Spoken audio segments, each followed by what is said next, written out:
There are places where time seems to have forgotten. Houses that no one dares to live in. The roads that locals always avoid. When the night falls, Green Hollow is such a place. I remember this very well. A man named Ethan Cather, an ambitious young writer, came to live there. He needs quiet, an isolated place to finish a new novel. And then I found it. An old house in the middle of a field 01 shadow people. But Ethan doesn't know that the house chose him, and the tree in front of him had been waiting for a long time. The tree is really special. It's as big as the living room. The leaves covered the roof. The tree's roots reached out like petrified arms to embrace the garden. Ethan looked at it for the first time and just saw that it was beautiful, mysterious, and ancient. But from the first night, I felt something wrong. Around midnight, when Ethan was writing poorly, suddenly I heard a steady tapping. Busty, busty. I walked out on the balcony and looked down at 01 AI, but the old tree's canopy still swayed. And the strange thing is that the wind doesn't blow.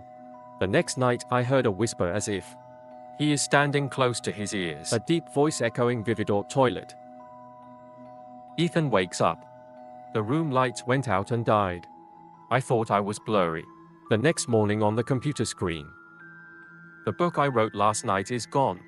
Instead, it's a Cantus Cape group. I've never typed it. No one else is there. Things start to get out of the box.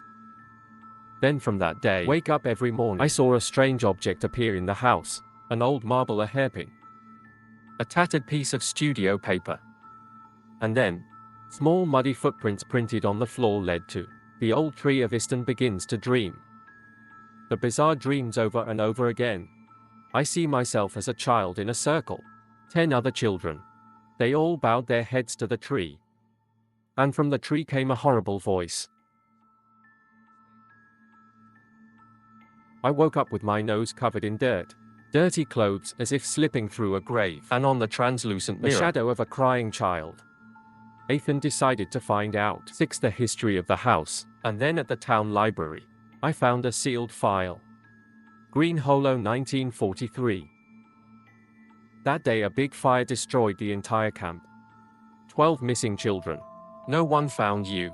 There's only one thing left that doesn't burn. Old tree. From there people call it the goalkeeper the watchdog. And they believe that the children's souls are still trapped under the tree's roots. No one dared to go near it. No one dared to stay in that house for more than a week. Day 10. Ethan finds a small wooden box in the attic. Inside is the diary of a little girl named Elsie. The shivering yellow pages recorded the last words. They say, if I stay I'll live forever. But I remember my mother doesn't want to be here anymore. The tree won't let anyone go. It's hungry, and there's a blurry photo down there.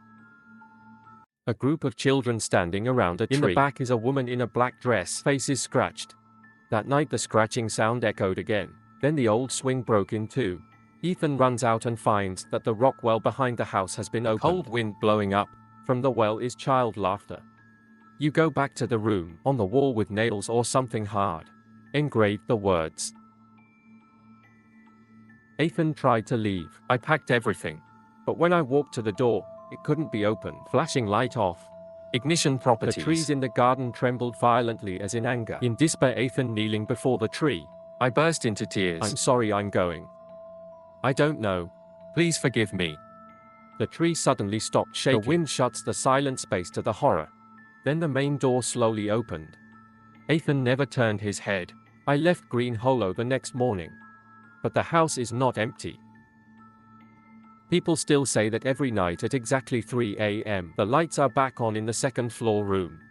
And if you stop too long in front of the old tree, you can hear a voice right behind the back of your head. So if you ever stop by Green Hollow, don't stay under the tree too long. And if you hear a giggle or a small knock on the door, let's go because the tree is still hungry.